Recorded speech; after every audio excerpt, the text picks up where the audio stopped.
खबरों में बने रहने के लिए बेल आइकन दबाएं और फर्स्ट इंडिया न्यूज को सब्सक्राइब करें।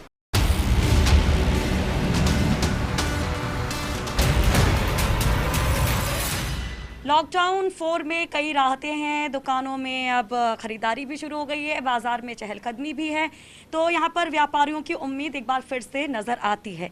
लेकिन बड़ी बात यह है कि ये उम्मीदें कितनी आगे बढ़ेंगी, क्योंकि कोरोना अभी इतनी जल्दी जाने वाला नहीं है।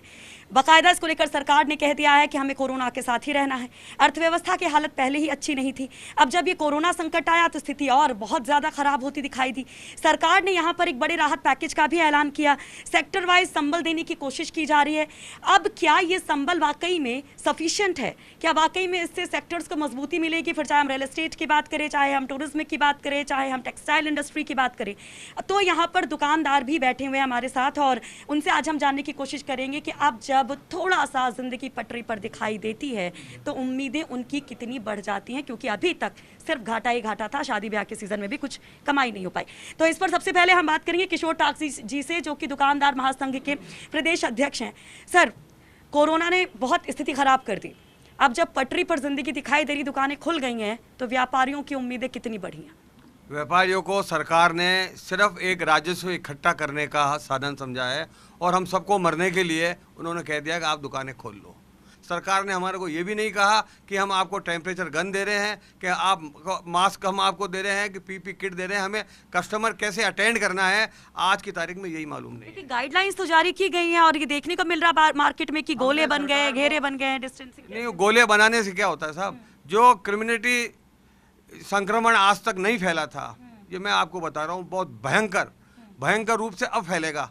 और अब तक जो मौतें नहीं हुई हैं वो अब आप देखोगे। अब इन्होंने दुकानें खुलवा दी और हमको मरने के लिए छोड़ दिया। अब ऐसी स्थिति में आप जैसे पढ़े लिखे लोग, जिनकी अहम जिम्मेदारी बनती है, जो इतने बड़े ऑर्गेनाइजेशन को देख रहे हैं, इतने सारे दुकानदारों के संपर्क में हैं, क्या आप लोग उनको शिक्षित करने की कोशिश कर रहे हैं अपने स्तर पर? सरकार की गाइडलाइंस क्या उसको बताने की कोशिश कर रहे हैं? हम बिल्कुल उनको शिक्षित भी करने की कोशिश कर रहे हैं और हम इस सरकार को और सरकार के साथ के जो रणनीतिकार हैं और जो इनको ज्ञान देते हैं मुफ्त का, उनको भी हम समझा रहे हैं कि अगर सरकार के पास में मैन पावर नहीं है, सरकार के पास में पैसा नहीं है, तो पैसा हम लगा देते हैं। हमको जो है सुरक्षा किट प्रदान कर दो, वो पैसा जीएसटी में कम कर देना। ये एक सुरक्षा की बात कर रहे हैं, ये सुरक्षा की बात कर रहे हैं हेल्थ की, और जो वाकई में वाजिब बात है कि अगर दुकानदार दुकान खोलता है तो वहां पर गाइडलाइंस उसको पता होना जरूरी है। उसको ये मालूम होना चाहिए कि उसके लिए क्या नियम है, कैसे उसको फॉलो करे, उसके साथ साथ तमाम संसाधन होना भी जरूरी है। लेकिन अगर हम इसके साथ साथ आर्थिक सुरक्षा की बात करते हैं, क्योंकि एक डर भी है कि अगर दुकान नहीं खुलती है तो बहुत नुकसान हो जाएगा, तो हमारे साथ यहाँ पर भंवर जी हैं, जो कि ढाबा चलाते हैं। भंवर जी, पहले लोग आते जाते थे, खाते पीते रहते थे, ढाबे खुले थे, अभी हम जब रोड पे देखते तो सब कुछ बंद है, धीरे धीरे इक्का दुक्का खुल रहे हैं अब। लेकिन जब थोड़ा सा उम्मीद खुली है कि अब सड़कों पर लोगों की आवाजाही है, तो क्या आपको लगता है कि कुछ जो काम धंधा थोड़ा सा मंदा पड़ा था वो रफ्तार पकड़ेगा? मैंने मेरे फादर के साथ 50 साल पहले ये धंधा स्टार्ट किया था और आज जो सरकार ने रणनीति बनाई कि शाम सुबह 7 बजे 7 बजे तक का टाइम दिया है, उस टाइम हमें देखने को मिलता है जब कस्टमर रोड के ऊपर निकलने का टाइम होता है, उस टाइम ढाबा प्रशासन आके, जो संबंधित थाना है वो आके बढ़ा देता है और जो सामान बम बनाते हैं उसको डेली फेंकना पड़ता है डेली। जो इन्होंने कहा ढाबे, क्योंकि हाईवे से पहले ढाबे खूब चलते थे, गुलजार रहते थे पूरी रात, अब नहीं चल रहा। लेकिन अगर रेस्टोरेंट्स की बात की जाए, जहाँ पर थोड़ा एलीट क्लास आता है, पैसे वाले लोग आते हैं, वहाँ पर आप क्या पाते हैं कि अब क्या लोग वाकई में आएंगे जब थोड़ी बहुत यहाँ पर एक, हालांकि बैठ करके खाने की सुविधा नहीं है, लेकिन लोग प्रेफर कर रहे हैं आना? फिलहाल मैं देख रहा हूँ कि इन दिनों कुछ अंदर आ भी नहीं रहे और 2-3 महीने मुझे लगता नहीं है कि वो लोग खाना खाने के लिए आएंगे। दूसरा, ऑर्डर जो आते थे हमारे स्विगी के, जोमेटो के जो ऑर्डर आते थे, वो भी इक्का दुक्का आते हैं। मतलब उससे हमारे ना तो कुछ काम चल पा रहा है, ना लेबर को कुछ मिल पा रहा है, ना कुछ सुविधा मिल पा रही है। और 3 महीने से सब लोग बेरोजगार बैठे हुए हैं, उनको तनख्वाह भी हम दिए जा रहे हैं। रेगुलर उनको नहीं रखेंगे तो वो मिलते नहीं है। अब उसके बारे में आप बताइए क्या करा जाए, क्या किया जाए? केंद्र सरकार की तरफ से आपके होटल इंडस्ट्री को, रेस्टोरेंट्स के लिए भी अनाउंसमेंट किया गया है, वो अनाउंसमेंट क्या आपको सफिशिएंट लगते हैं? अभी मुझे फ़िलहाल सफिशिएंट लग नहीं रहे। इस बारे में एमएसएमई से भी कह रहे हैं कि कुछ बेनिफिट्स मिलेंगे। फ़िलहाल हमें कोई बेनिफिट्स की ऐसी कुछ चीज़ें मिली नहीं, दिख नहीं रही है। बैंक वाले भी कह रहे हैं कि भाई इंस्टॉलमेंट जमा कराओ, तकलीफ़ें हो रही है। मुझे कैसे जमा कराओ। ये एक बड़ी बात है कि जो यहाँ पर कर्ज लिया गया, लोन लिया गया, उनकी इंस्टॉलमेंट कैसे भरी जाए, क्योंकि काम बिल्कुल नहीं चल रहा। अब ये दो बहुत अहम बातें आपने सुनी, लेकिन यहाँ पर सबसे अहम एक सेक्टर है टेक्सटाइल सेक्टर, कपड़ा उद्योग, जिसको लेकर हमेशा से कई सारे विरोध के स्वर भी उठते रहे, कई सारी राहतों की बात कही गई। इन सब के बीच में स्मृति ईरानी का एक बयान भी आ जाता है, जिस पर भी व्यापारी काफ़ी गुस्सा हो जाते हैं। लेकिन एक बड़ा अनाउंसमेंट जब MSME के लिए होता है, जिसका जिक्र यहाँ पर किया गया, 3 लाख करोड़ का पैकेज उसके लिए घोषित किया जाता है, तो 70% टेक्सटाइल का जो काम है, जो कंपनियां हैं, फैक्ट्रियां हैं, वो इसी के तहत आ जाती है। तो यहाँ पर क्या वाकई में पॉजिटिविटी, इस पर हम बात करते हैं। मोहन सिंह जी है टेक्सटाइल सेक्टर से। मोहन जी, ये जो घोषणा की गई 3 लाख करोड़ का MSME के, उसमें 70% आपका कवर हो जाता है टेक्सटाइल इंडस्ट्री, तो इससे वाकई में संबल मिलेगा या फिर कुछ नहीं? इसमें कोई संबल नहीं मिलेगा, सिर्फ इंडस्ट्रीज को मिलेगा। ट्रेडर को कुछ नहीं मिलेगा इसमें। न ट्रेडर को ये कुछ दे रहे हैं, MSC के थ्रू दे रहे हैं, तो वो दे रहे हैं प्रोडक्शन को सिर्फ। रिटेलर को क्या दे रहे हैं? दुकानदार आज बैठे सेल टैक्स भरते हैं, इनकम टैक्स भरती है, अब GST है तो GST भर रहे हैं। अच्छा, राज्य सरकार से कितनी उम्मीदें यहाँ पर? नहीं, सेंटर को राज्य दोनों को समझाना पड़ेगा हमें। अब हमें एक अलग टीम बनानी पड़ेगी, हमें हमारे बॉस को यही बोल रहे हैं इस चीज़ के लिए। ठीक है, दीपक जग्गा जी टेक्सटाइल सेक्टर से ही, इनसे बात करते हैं। देखिए, ये तो बहुत अच्छा कार्य है केंद्र सरकार ने कि 20 लाख करोड़ एक बहुत बड़ी अमाउंट होती है, बहुत ह्यूज अमाउंट होती है एक इकोनॉमी को संभालने के लिए। लेकिन सरकार को ये भी देखना होगा, इसमें पारदर्शिता लानी होगी कि वास्तव में जो उसका बेनिफिट है वो नीचे तक पहुँचे, तभी इसकी सार्थकता है। और 20 लाख करोड़ तो एक बहुत बड़ी, मतलब एक छोटा देश, उसकी इतनी अर्थव्यवस्था उसकी पूरी तरह से प्रभावित हो सकती है। और भारत में 20 लाख करोड़ बहुत बढ़िया रकम है और बड़ी रकम है हमारी इकोनॉमी को संभालने के लिए। लेकिन अब धीरे धीरे जब चीज़ें बढ़ रही हैं आगे, सरकार की मदद की बात कही जा रही है, तमाम आश्वासन दिए जा रहे हैं, तो एक्सपेक्टेशन क्या है? राज्य सरकार तो इनिशियल रूप में ये इतना सही कर दे कि हमारे पानी बिजली के बिल ही माफ़ कर दे। अब सैलरी कटौती हो रही है मैक्सिमम जगह, क्योंकि इंडस्ट्रीज या तमाम कंपनीज लॉस में है, बेरोजगारी भी बढ़ रही है, तो इस लिहाज से। लेकिन गवर्नमेंट की भी क्षमता होती, 10% GDP का उन्होंने अनाउंस किया, तो क्या उससे एक्सीड कर सकते हैं या कोई और उपाय आपको लगता है, या फिर स्टेट गवर्नमेंट की तरफ से आपको क्या लगता है कि उनकी तरफ से ये स्टेप्स लिए जाएं तो बेहतर होगा? मैम, इट्स जस्ट अ जर्गलरी, ये जर्गलरी है। ये केवल और केवल अपने डेटा के साथ घुमाव किया गया है, खिलवाड़ किया गया है, इसके अलावा कुछ नहीं है। ये सेंटर की बात हो गई जो आप कह रहे हैं। स्टेट से कितनी एक्सपेक्टेशन? हमें पूरी, गहलोत जी बहुत एक बहुत अच्छे हमारे मुख्यमंत्री हैं, वो हर चीज़ को समझते हैं, लेकिन ये एग्जीक्यूशन और इम्प्लीमेंटेशन इन सब चीज़ों का क्यों नहीं हो पा रहा है? क्या ब्यूरोक्रेसी उनके ऊपर हावी हो गई है? क्या उनके खुद के समझ में नहीं आ रहा कि अभी क्या करना चाहिए? हम रिटेलर हैं, हम व्यापारी नहीं, हम दुकानदार पहले हैं, इस बात का ध्यान रखना चाहिए। ठीक है, तो ये देखिए, यहाँ पर हम टेक्सटाइल इंडस्ट्री की बात कर रहे थे, हम टूरिज्म इंडस्ट्री की भी बात कर लेते, क्योंकि अगर हम राजस्थान को देखते हैं तो सबसे बड़ा सेक्टर जो बैकबोन है यहाँ की इकोनॉमी का, वो टूरिज्म सेक्टर है। और अब क्योंकि आपने देखा कि अभी बहुत टाइम लग जाएगा यहाँ पर फिर से रफ्तार भरने में इस सेक्टर को, तो हमारे साथ जितेंद्र जी हैं। जितेंद्र जी, सबसे बड़ी बैकबोन सबसे ज़्यादा फ्रैक्चर्ड है, या यूँ कहें कि चोटिल है, तो अब यहाँ पर टूरिज्म सेक्टर को लेकर जो कुछ भी कहा गया सेंट्रल गवर्नमेंट की तरफ से, वो कितना आप सफिशिएंट पाते हैं? उससे कुछ उम्मीदें हैं या फिर नहीं, क्योंकि अभी लंबा समय इंतजार करना पड़ेगा कि वैसे ही रंगत यहाँ पर दिखे टूरिज्म में? एक्चुअल में जो आज वर्तमान पोजीशन जो बनी हुई है, केंद्र सरकार और राज्य सरकार का टूरिज्म की तरफ ध्यान ही नहीं है। आज क्या है कि एक कर्जे का पुल तैयार हो गया एक परिवार में, एक मध्यम वर्गीय परिवार में, एक छोटे परिवार में, व्यापारी के यहाँ। परेशानी ये है कि सरकार का ध्यान व्यापार की तरफ नहीं है। अच्छा, मैकेनिज्म पे आप कह रहे हैं कि उस पर थोड़ा सा फेरबदल करिए, माफ़ी से कुछ नहीं होगा, माफ़ी से कोई सोल्यूशन नहीं है, ये एक बड़ी बात है। और दूसरी तरफ अगर हम देखते हैं तो यहाँ पर इवेंट्स बहुत होते हैं, खासतौर पर अगर हम टूरिस्ट की बात करते हैं, टूरिज्म की बात करते हैं, जो विदेशी मेहमान आते हैं या देश के कोने कोने से जो यहाँ पर आते हैं, उनके लिए कई सारे इवेंट्स ऑर्गेनाइज किए जाते हैं। और होली पर से जब हम कोरोना की दस्तक यहाँ पर देखते हैं, तब से बड़े बड़े इवेंट्स कैंसिल हो गए और पूरी तरीके से ये जो धंधा था वो भी ठप हो गया, चौपट हो गया, क्योंकि गैदरिंग नहीं हो सकती, ज़्यादा लोग इकट्ठा नहीं हो सकते। तो इवेंट्स मैनेजर्स कितने परेशान हैं, इस सेक्टर में कितनी नाउम्मीदी है, उस पर हम बात करते हैं नेहा जी से। नेहा जी, ये एक बहुत बड़ी चीज़ है, क्योंकि अभी लंबा समय है, क्योंकि जितनी रिपोर्ट्स आ रही हैं, किसी में 6 महीने, किसी में साल भर, किसी में कहा जा रहा है कि आपको कोरोना के साथ ही जीना पड़ेगा। ऐसी सिचुएशन में इवेंट मैनेजर्स के लिए, इवेंट सेक्टर के लिए कितनी मुश्किल है?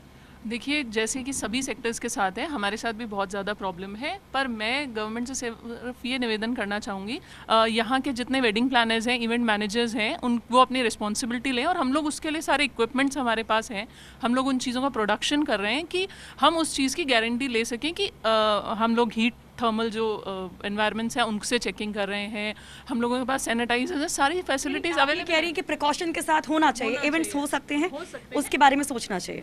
अगर हम इवेंट्स, बहुत बड़े इवेंट्स नहीं भी कर सकते तो एटलीस्ट हम लोग वेडिंग्स को तो ऑन कर सकते हैं। 50% अलाउ है एक शादी में मैक्सिमम परमिशन के साथ, तो 50% के साथ कभी कोई वेडिंग नहीं होती है, और वेडिंग कहीं ना कहीं इमोशन से भी जुड़ी हुई होती है लोगों के। और मुझे ऐसा लगता है वेडिंग जो बहुत बड़ी इंडस्ट्री है, एक फाइनेंशियल पिलर है अपने आप में, उसे नहीं देखा जा रहा है। अगर वो बात करती है मजदूरों की, लेबर की, तो कहीं ना कहीं डायरेक्टली इनडायरेक्टली वो सब भी इस इंडस्ट्री से भी जुड़े हुए हैं। ठीक है, अब देखिए, जब हम जयपुर की बात करते हैं, राजस्थान की, तो एक और व्यवसाय बहुत बहुत महत्वपूर्ण है यहाँ पर, ज्वेलरी का और रत्नों का जो यहाँ पर काम होता है वो बहुत ज़्यादा आकर्षित करता है, जो लोग भी यहाँ आते खरीदारी ज़रूर करते हैं। विनोद जी हमारे साथ है इस इंडस्ट्री से जुड़े हुए। विनोद जी, आपकी इंडस्ट्री को भी बड़ा झटका लगा है, लेकिन अभी क्या उम्मीदें हैं आपको? ज्वेलरी व्यवसाय तो देखिए इस समय पहले ही बहुत ज़्यादा खराब स्थिति में चल रहा था, और अब ये चांस की बात कह लीजिए, या इन 2 महीने में सबसे ज़्यादा सीज़न था ज्वेलरी का। इसमें अखातीज आप जानते हैं अबुझ सावा होता है, इस समय लोगों ने अपनी ज्वेलरी बनाने के लिए दे रखी थी, और अब चूँकि वो शादियाँ कैंसिल हो गई सारी, उन शादियाँ कैंसिल होने से लोगों की ज्वेलरी भी किसी ने नहीं ली। अब यहाँ पर दिक्कत ये है कि हर कोई परेशानी में है, दुकानदार परेशानी में है, आम लोग परेशानी में हैं, लेकिन अब इस परेशानी से निकला कैसे जाए, ये एक प्लान बनाना बहुत ज़रूरी है। ये आपने यहाँ पर textile sector, tourism sector, hospitality, hotels, इन सब चीज़ों की बातें सुनी, इन तमाम सेक्टर्स की परेशानियों को जाना, एक्सपेक्टेशन क्या है वो जाना। इसके साथ साथ कुछ और अहम सेक्टर्स भी हैं, उनकी भी बात करेंगे, जिसमें इलेक्ट्रॉनिक्स बहुत महत्वपूर्ण है। अभी गर्मी में खरीदारी खूब होती है एसी कूलर की, लेकिन अभी क्या वाकई में उस तरीके से खरीदारी हो रही? ऑटोमोबाइल सेक्टर, रियल एस्टेट, जिसको लेकर हमेशा से कहा गया रियल एस्टेट को कि इंडस्ट्री घोषित किया जाए, हमेशा से इनकी शिकायत रही, ये हमेशा से कमज़ोर रहा, जिसको मजबूत करने की कोशिशें की गई, कई दफ़ा वैक्सीन्स भी दी गई कि इसकी इम्यूनिटी को बूस्टअप किया जाए, लेकिन हो नहीं पाया। उस पर हम बात करेंगे छोटे से ब्रेक के बाद।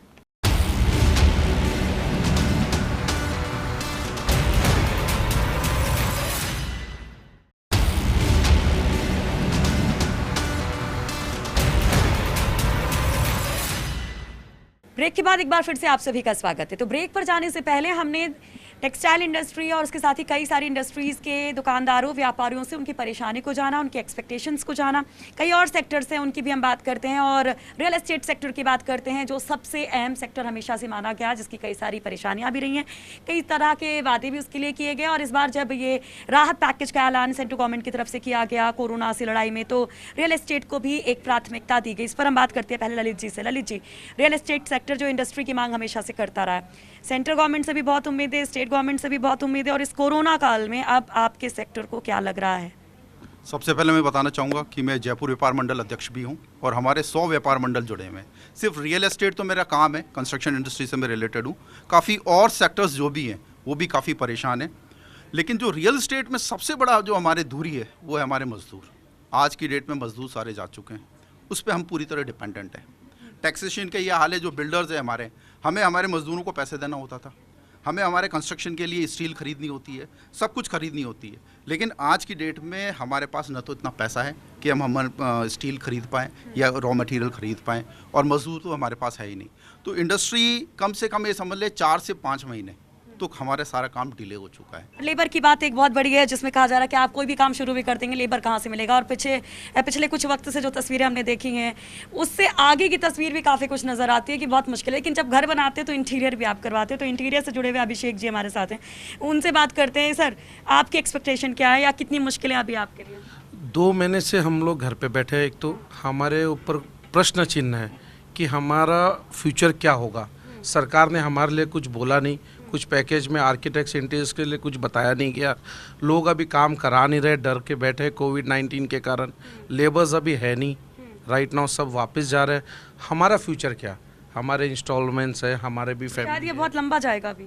जी, हमें लगता है कि हमारे पास तो 6 महीने या साल भर हम लोग के मन में डर बैठा हुआ है कि हम क्या करें, हमें कुछ और काम आता नहीं है, हमने फ्यूचर हमारी लाइफ इसी में निकाली है, कोई काम कराने को तैयार नहीं है 6 महीना। सरकार से क्या उम्मीद करेंगे? सरकार से हमारी आर्किटेक्ट्स की हमारे जो टैक्सेस है, जीएसटी है, हमारे प्रोफेशनल में 18% है, जो बिल्कुल गलत है। हमें 4% पे 3% में लेके आई है, और दूसरी जो भी है सरकार सोचते हमारे लिए सोचेंगे जरूर। अब जब हम घर बनाते हैं तो घर में इंटीरियर के साथ फर्नीचर बहुत मैटर करता है और खासतौर पे अगर जो लेडीज़ होती है वो बहुत इस पर फोकस करती है। तो इस कारोबार से जुड़े हुए राहुल जी हमारे साथ है। राहुल जी, आप क्या कहेंगे, आपके लिए कितनी मुश्किलें हैं? देखिए, आज से 6 साल पहले जब सरकारें चेंज हुई थी, व्यापारी बहुत उत्साह के साथ बीजेपी गवर्नमेंट को लाया था कि हमारा कुछ होगा। कोई फ़ायदा हम लोगों को नहीं मिला। हम लोग 6 साल से कभी पैसे के अभाव में, कभी टैक्स, कभी बीमारी, हम लोग हमेशा मार खाते रहे हैं।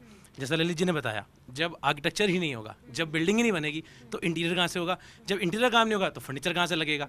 ये इनकी परेशानी है। लेकिन पेंट्स भी बहुत महत्वपूर्ण होता है जब घर की हम सजावट करते हैं, और उसके साथ साथ हम फर्नीचर्स की भी जब बात करते हैं, उनको भी पेंट करने की, तो उससे जुड़े कारोबारी हमारे साथ हैं। अनिल जी, आपके लिए कितनी मुश्किलें हैं, या फिर आपको लगता है कि हाँ धीरे धीरे चीज़ें ठीक हो जाएंगी? अभी तो कोई चीज़ नहीं लगती ठीक हो जाएगी। 2 महीने से हम बंद पड़े हैं।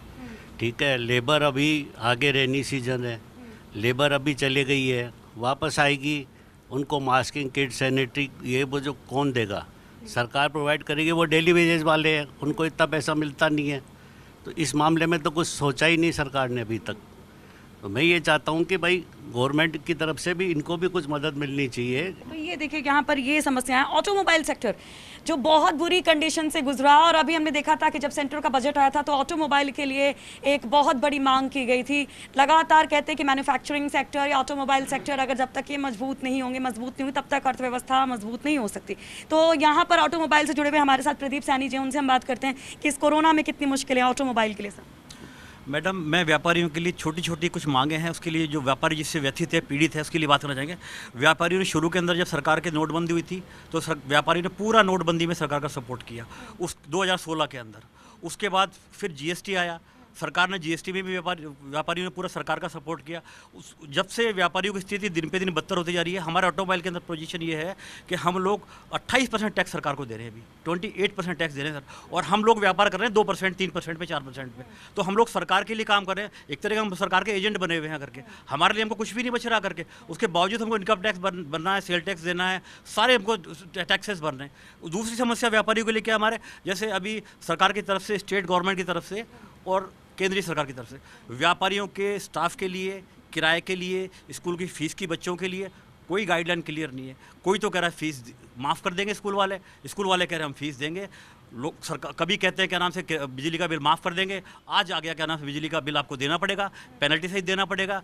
और बाकी जितने भी लेबर की जैसे सैलरी है हमारी, कोई कह रहा था सैलरी लेबर को देनी पड़ेगी, कोई कह रहा था सैलरी बद दीजिए। तो सरकार की ना तो केंद्रीय सरकार की तरफ से ना राज्य सरकार की तरफ से कोई भी इंस्ट्रक्शन क्लियर कभी सरकार ने नहीं दिया। ये सिर्फ व्यापारियों को गुमराह कर रहे हैं और व्यापारियों को परेशान करने का काम कर रहे हैं। और दूसरी बात भी बताऊँगा आपको करके कि सरकार अभी हमारे ऑटोमोबाइल इंडस्ट्री है, ऑटोमोबाइल इंडस्ट्री मैडम क्या है, हमारे आधे से ज़्यादा जो लोग हैं वो अशिक्षित लोग ज़्यादा है, व्यापारी मैकेनिक लोग हैं जो हैं। अब वो छुट्टियों से, लॉकडाउन से बाहर निकलेंगे, ना तो सरकार ने उनको कोई तरह शिक्षित किया है कि आपको ऐसे वर्क कर रहा है, ऐसे गाड़ी ठीक करनी है, ऐसे सोशल डिस्टेंस बनाई रखनी है, ना सरकार ने कोई तरह गाइडलाइन जारी करी मैकेनिक के लिए। लेकिन यहाँ पर अगर हम बात करें एक सेक्टर की जिसमें शायद बहुत बूम आया, इतनी निराशा आपने देखी, लेकिन एक पॉजिटिविटी आई है। सैनिटाइजर्स की डिमांड एकदम सैनिटाइजर की डिमांड बढ़ गई है।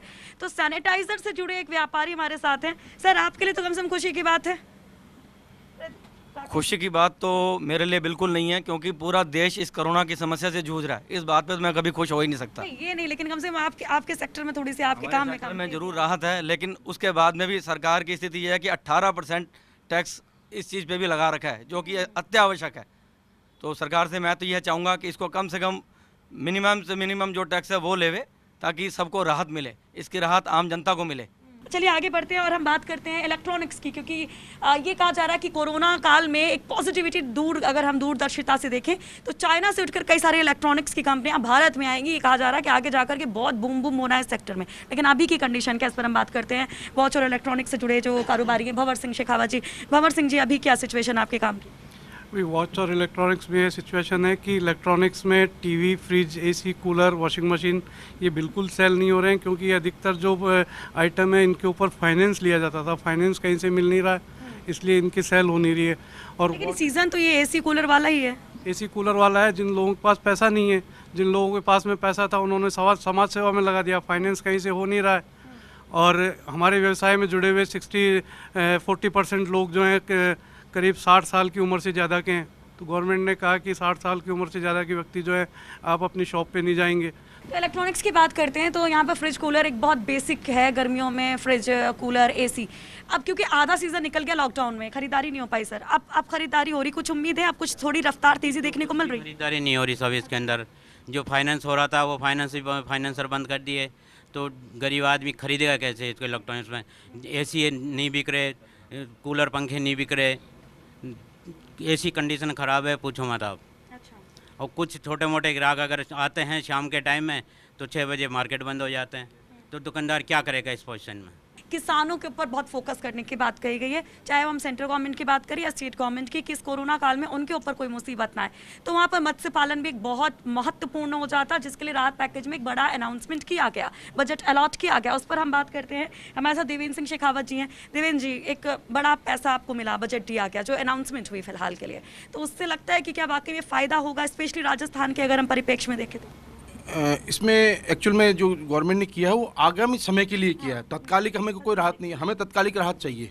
हमारे को सबसे बड़ी समस्या है, जैसे अभी मछली मंडी घाट गेट है, राजस्थान की सबसे बड़ी मछली मंडी है, पिछले 50 दिन से वो मछली मंडी बंद है, सारी दुकानें बंद है, क्योंकि आवक एक ही जगह से होती है। जब मछली मंडी बंद है तो आपकी मुझे सैकड़ों जो राजस्थान में अलग अलग जगह बहुत सारी शॉप्स हैं, वो सब मार्केट बंद पड़ा है। अब 15 जून को हमारा एक नियम है, 15 जून को 2.5 महीने के लिए क्लोज सीजन लग जाएगा, मछली सेल बंद हो जाएगी। जब मछली सेल बंद हो जाएगी तो अभी 60 दिन तो 50-60 दिन तो ये हो गए, और बाकी 2.5 महीने तो क्या करेगा? अब देखिए, यहाँ पर जो सबसे अहम बात होती है कि बजट कैसे मेंटेन हो, चाहे एक आम आदमी के घर का बजट हो या फिर इन व्यापारियों का बजट हो, कि कैसे वो सैलरी दे, कैसे वो मुनाफा कमाए, या कैसे लॉन्ग टर्म में अपने बिजनेस को रन कर सके।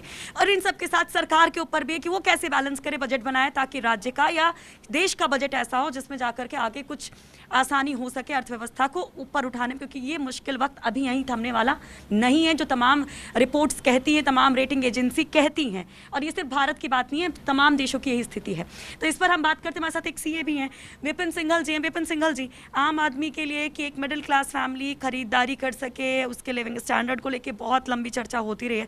राहत पैकेज भी कहा गया कि सबसे ज़रूरी है वो मिडिल मैन, उस मिडिल मैन, वो जो मिडिल क्लास फैमिली है उसकी परचेजिंग पावर बढ़ेगी, तो ये दुकानदार जो समस्याएं बता रहे हैं वो खत्म होगी काफ़ी हद तक। तो उसके लिए आपको लगता है कि जो एक स्ट्रैटेजी गवर्नमेंट की तरफ से लाई जा रही है, चाहे वो सेंट्रल गवर्नमेंट की बात की जाए या स्टेट गवर्नमेंट की, क्या वो सफिशिएंट है, वो ठीक है, उससे संतुष्ट है आप? मैडम, मेरे पास ये इतनी भी व्यापारियों की जो समस्या है ये जायज़ है, क्योंकि हमारे पास भी इसी तरीके के सारे क्लाइंट हैं। लेकिन गवर्नमेंट, चाहे सेंट्रल गवर्नमेंट है चाहे स्टेट गवर्नमेंट है, ये राहत पैकेज तो लेके आए हैं, लेकिन इनका कोई अभी इंस्टेंट बेनिफिट नहीं मिल पा रहा है। लेकिन अगर हम ख़त्म करें इस पूरे कार्यक्रम को, तो उसके पहले जो 3 अहम बातें हैं, जो 3 अहम मांगे हैं कि व्यापारी और उनके कारोबार को बचाया जा सके, वो क्या है, बताइए डॉक्टर साहब। मैं ये चाहूँगा साहब कि सेंट्रल गवर्नमेंट का जो 20 लाख करोड़ का बजट था, उसमें तो व्यापारियों को बाबा जी का ठुल्लू मिला, कुछ भी नहीं मिला। अब मैं चाहूँगा हमारे राजस्थान के लोकप्रिय जननायक अशोक गहलोत जी से हम सिर्फ 3 बात ही मांगेंगे, और वो उनके हाथ में है। और मैं बिल्कुल स्पष्ट कहना चाहूँगा कि साहब उसको लटका के नहीं रखें, वो उसका स्पष्ट निर्णय लेके बताएं यस ना या नो में। एक तो हम चाहते हैं कि बच्चों की स्कूल की फीसें जो हैं वो सरकार सीधा स्कूल वालों को दे दे, ताकि स्कूल वाले परेशान नहीं करें। दूसरा मैं चाहता हूँ बिजली के बिल है वो माफ़ कर दी जाए, उससे हमारे को बड़ी रिलीफ मिलेगी। तीसरा, जो मॉल्स हैं, तो जब सरकार फ्लाइट चालू कर रही है उसके अंदर तो पास बिठा रही है, ट्रेनें भी चालू है, वो भी चालू है, तो मॉल के अंदर तो सारे AC भी होते हैं, उसके अलावा उनके CC कैमरे लगे होते हैं, सब चीज़ लगी होती है। तो मॉल वालों को भी आप जो है, जब उसमें आपने ऑफिस चालू कर दिया है तो मॉल वालों की दुकानों भी आपको चालू करनी चाहिए। बच्चों की फीस का इशू, एक इशू है कि बिजली का बिल माफ़ किया जाए। तीसरा अहम इशू जो बताया कि मॉल शुरू किया जाए, जैसे सलून आपने शुरू किया कंडीशंस के साथ, वैसे मॉल्स को भी चालू किया जाए, और तमाम सेक्टर्स की मांगे सरकार तक पहुंचाने की कोशिश फर्स्ट इंडिया कर रहा है। उम्मीद करते हैं कि ऐसी स्ट्रैटेजी बनाई जाएगी, ऐसे उपाय निकाले जाएंगे जिससे इन सब के काम में एक बार फिर से तेज़ी आएगी, उम्मीदें बढ़ेंगी। फर्स्ट इंडिया के लिए फ़िलहाल के लिए शो में इतना ही, लेकिन खबरों का सिलसिला जारी है, तो बने रहिए हमारे साथ।